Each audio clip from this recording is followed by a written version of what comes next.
Olá, sejam bem-vindos e bem-vindas ao quarto vídeo sobre as obras completas de Sigmund Freud. Neste vídeo, nós trabalharemos dois textos das obras completas, seguindo aqui a edição da Companhia das Letras. O primeiro é um prefácio à tradução de H. Bernheim de La Suggestion, texto de 1888. O segundo é a resenha do livro O Hipnotismo, de Auguste Forel.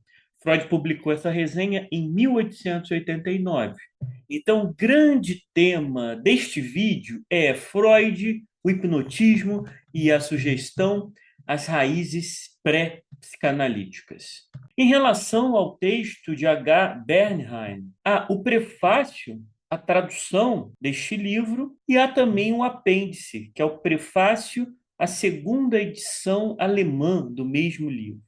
Estamos aqui tratando das raízes pré-psicanalíticas, ou seja, dos fundamentos teóricos que precederam o desenvolvimento da psicanálise. É importante fazermos uma contextualização histórica. O final do século XIX é uma época de intensa investigação sobre a histeria, sobre a hipnose e sobre os mistérios do psiquismo. Então, o médico neurologista Sigmund Freud, vienense, desperta o seu interesse para um novo campo, a escuta dos sintomas e das formações do inconsciente. Entre as suas principais influências acadêmicas, como temos acompanhado aqui nos vídeos anteriores, Charcot em Paris e em Viena dialoga com Bernheim e também conversa com a Escola de Nancy. Primeiramente, vamos falar sobre Bernheim e a Escola de Nancy.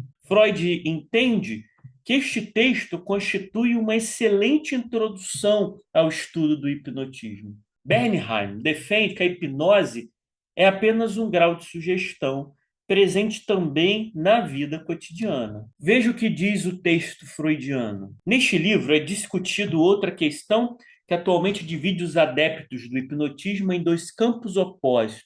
Alguns, dos quais Bernheim é aqui o porta-voz, afirmam que todos os fenômenos do hipnotismo têm a mesma origem, que procedem de uma sugestão. Para Bernheim, então, o hipnotismo diz respeito à sugestão. E o que seria a sugestão? Uma ideia consciente que foi introduzida no cérebro do hipnotizado por influência externa e por ele recebida como se ele tivesse nascido de forma espontânea.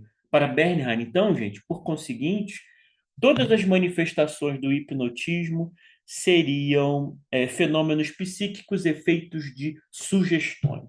Para Bernheim, a sugestão é tão importante que ela é o núcleo de todas as intervenções terapêuticas, inclusive fora do transe hipnótico. Essa concepção marca um giro conceitual da fisiologia à psicologia como campo de intervenção. Há, entretanto, limites teóricos da escola de Nancy, segundo Freud. Freud reconhece os avanços de Bernheim, mas aponta suas lacunas. Ele entende que uma psicologia suficientemente aprofundada da sugestão ainda está por ser escrita.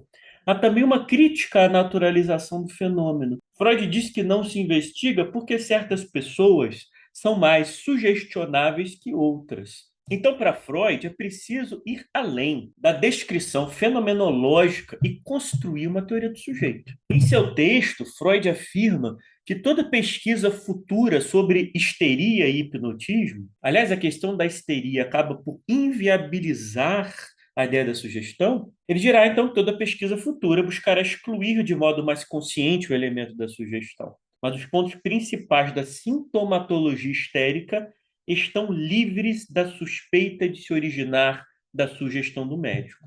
Então, por causa da histeria e de ser demonstrável que a sintomatologia histérica independe da sugestão do médico, esse é o ponto central da crítica que Freud faz à obra de Bernheim. Porque a sintomatologia histérica, como diz Freud, é essencialmente de natureza real, objetiva, não é falseada pela sugestão do observador. Ele continua dizendo, com isso, não é contestado o mecanismo psíquico das manifestações histéricas, apenas não é o mecanismo da sugestão por parte do médico. Não é que Freud esteja dizendo que não haja o elemento da sugestão no hipnotismo, mas ele não é a explicação completa. Uma parte das pessoas que são hipnotizadas são por sugestão, mas isso não inclui todas as pessoas. Então, é como se ele separasse o pequeno hipnotismo normal, onde ocorre a sugestão, e o grande hipnotismo histérico, onde há fenômenos fisiológicos. Se você quiser se aprofundar mais nesses fenômenos fisiológicos, eu te aconselho a assistir os nossos 3 vídeos anteriores, onde falamos bastante sobre os sintomas histéricos. E quanto à obra O Hipnotismo, de Auguste Forel, Freud classifica esta obra como uma obra concisa, metódica e científica. Ele a elogia, dizendo que é uma obra de clareza admirável e recusa de todo misticismo, distinguindo com precisão o que é observável do que é especulativo, e enfatiza a importância da sugestão como instrumento clínico, mas, ao contrário de Bernheim, reconhece os seus limites explicativos. Mas ainda assim, Freud reconhece que, mesmo com clareza e método, Forel não ultrapassa o impasse teórico. Então, o mecanismo da sugestão permanece obscuro. Há ainda a necessidade de uma teoria mais abrangente que explique os fenômenos observados na prática clínica. Mas vamos explorar um pouco mais a resenha de Freud sobre o livro O Hipnotismo, de Auguste Forel. Há aqui uma ótima definição do que é, afinal de contas, a sugestão. Vamos ler o texto. Disse que o emprego da sugestão é familiar aos médicos desde sempre. Nós todos sugestionamos constantemente, afirmam eles. E, de fato, o médico, também o que não hipnotiza, nunca está mais satisfeito do que quando, com o poder de sua personalidade, a influência de sua fala e de sua autoridade, afastou da atenção do paciente uma manifestação patológica. Então, Freud está dizendo, nessa definição de sugestão, Freud está dizendo aqui que o trabalho médico usa a sugestão desde sempre. A influência benéfica do médico parte da sugestão. Na segunda parte da resenha, Freud comenta alguns detalhes técnicos que eu quero compartilhar aqui com vocês sobre o hipnotismo. Primeiro, qual é o fato principal do hipnotismo? Está na possibilidade de colocar alguém num estado psíquico ou cerebral especial que é semelhante ao sono. O nome desse estado é hipnose. E o segundo conjunto de fatos consiste no modo como esse estado é produzido ou eliminado. Então, em estado de hipnose, é possível, mediante a sugestão, influir amplamente sobre quase todas as funções do sistema nervoso, entre elas as atividades cuja dependência de processos cerebrais costuma ser subestimada. Freud comenta também aqui sobre os efeitos pós-hipnóticos, ou seja, aqueles atos psíquicos que permanecem por um tempo após o fim da hipnose. Então, vou dar um exemplo aqui para vocês, não está no texto, mas só para clarificar, o indivíduo pode estar acometido de uma determinada dor ou de um determinado medo. E é possível, através da hipnose, sugestioná-lo, a fim de que essa dor desapareça ou que esse medo desapareça.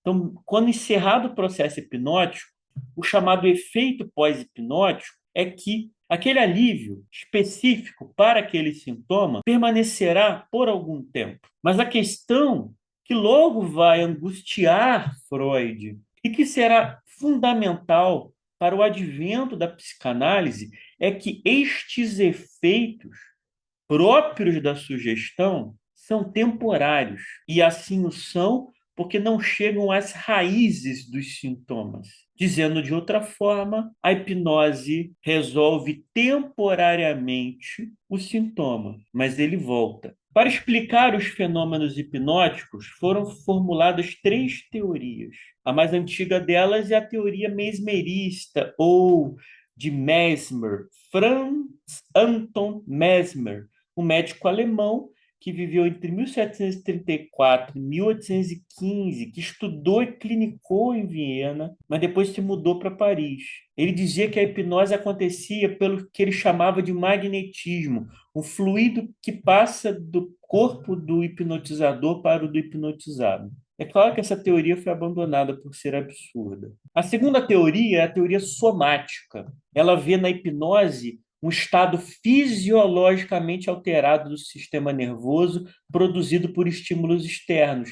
A fixação do olhar, toques de mão, aproximação de ímãs, aplicação de metais.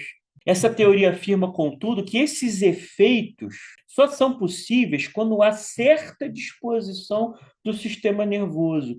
Então, somente os neuropatas, especialmente os histéricos, são hipnotizáveis. Essa é a famosa teoria de Charcot, com quem Freud estudou em Paris. Forel, autor do livro de quem Freud faz a resenha, propõe uma terceira teoria, que foi elaborada por Liébaud e seus discípulos, Bernheim, Boni e Lijuot. Segundo esta teoria, todos os fenômenos da hipnose são efeitos psíquicos, consequências de ideias que, intencionalmente ou não, são suscitadas pelo indivíduo hipnotizado, ou seja, a tal da sugestão. Ela não seria peculiar aos neuropatas, como pensava Charcot, podendo ser obtida sem muita dificuldade na grande maioria das pessoas sãs. Para essa teoria, todas as pessoas são hipnotizáveis e que são necessários alguns obstáculos especiais para que a hipnose não ocorra. Algumas delas são o desejo demasiado intenso de ser hipnotizado, assim como uma oposição deliberada. Então, o que nos chama atenção é que entre Charcot, para quem a hipnose está ligada à histeria, e Bernheim, que seria puramente efeito de sugestão, Freud se coloca no meio do caminho e tenta articular ambos os polos. Ele dirá que a sugestão não explica tudo, especialmente a histeria. Ou seja, a histeria escapa da explicação da sugestão. Por outro lado, Charcot também não está certo, porque a hipnose não está sempre necessariamente ligada às doenças nervosas.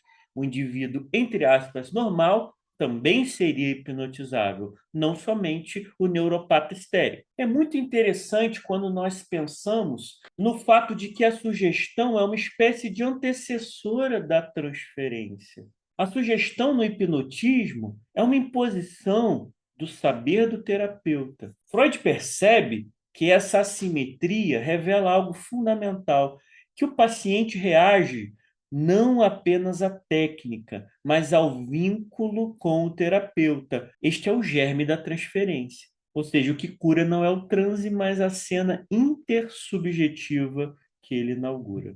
Caminhando para o final desse vídeo, nós sabemos que, logo, Freud abandonará a hipnose ao perceber os seus limites.